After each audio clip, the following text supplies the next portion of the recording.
madam, his majesty doth call. Now is the first word of the first sentence of William Shakespeare's Richard III. Now is the winter of our discontent. But now is also what theater is. It's immediate, it's at this moment. And so that's why we decided to call this behind-the-scenes look at this production of Richard III that I did with Sam Mendes directing, and a real chance to get to know what it's like to be a member of an acting company that, in our case, toured the world over 10 months, 3 continents and 12 cities, and remarkably over 200 performances, and I'm still standing. I think that quite often the industry undervalues films like this. They sort of slot them in a little niche and say, oh, it's only going to have this kind of an audience. And I feel that maybe there's a lot more people out there who, if they love what I've done in House of Cards, then this is where that began, because Francis is entirely based on Richard III. In the theater, we rehearsed together as a company for 6 weeks, every single day together, and then every night, for every performance, we all come together. We tell the entire story in 2 or 3 hours. So it is a much more conducive and organic way to create a bond.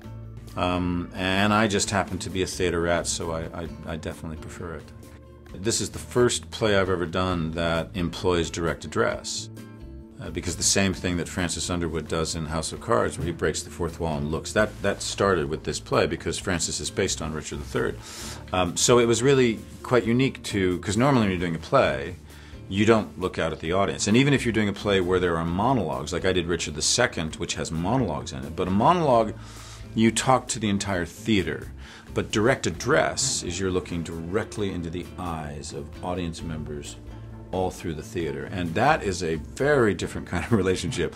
Normally, you don't ever break the fourth wall when you're doing a play. So yeah, it took me a little while to get used to the idea, and then actually kind of enjoy the fact that, I could look at some little kid, who was sitting in the audience, and I go, "Can you believe I got away with that?" And the kid would go like this, and so there was a real. Actually, I have to say, it was really helpful.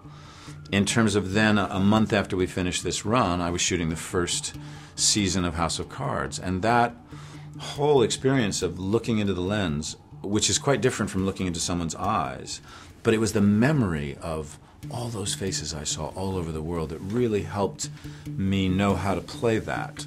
I'm very grateful for the experience for that. If I'm going to play a role in something, I completely avoid watching anybody else's performance. I think that's just absolutely crazy. Because how could you not have it influence you? And I don't want to be influenced. I want this to be my creation, and I want to believe in my director and trust my director. And so, however, I did speak to a number of actors who had played Richard III, just to talk about the experience and the process. And of course, there are different versions. I mean, this was a very specific adaptation that Sam Mendes did. I mean, for example, in Olivier's movie, the character of the Queen, of the Queen Mother, doesn't even exist. He cut it out entirely.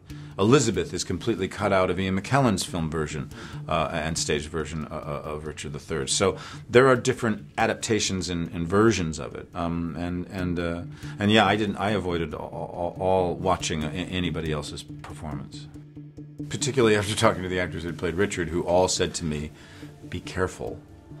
And I was like, "Be careful." And they were like, "Oh, I screwed my leg up, my neck, my back went out. It was in pain for." So because I knew from the very beginning that we were going to be working on what they call a rake stage. Now, if you go to theater and you see a stage and it's like that, that's just a regular flat stage. But a rake stage is like that. And it means that everything is going uphill. But for the actor, you're going downhill. So you're out of balance the entire play. And it's very easy to injure yourself, or particularly if you're doing what I was doing in terms of playing a character with a disability. People sort of think, oh, how can you learn all that? But let me tell you something. If someone came to rehearsal every day for 6 weeks and they couldn't learn a play, then they're just an idiot.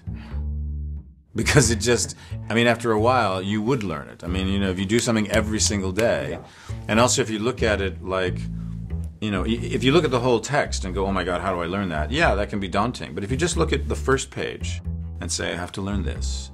And when you learn this, you turn the page, and you learn the second page, and then you slowly start to put all those together. It will eventually, it's like they say about anything. If you do it long enough, you just might get good at it. I'll be a theater rat my whole life. Now is the winter of our discontent.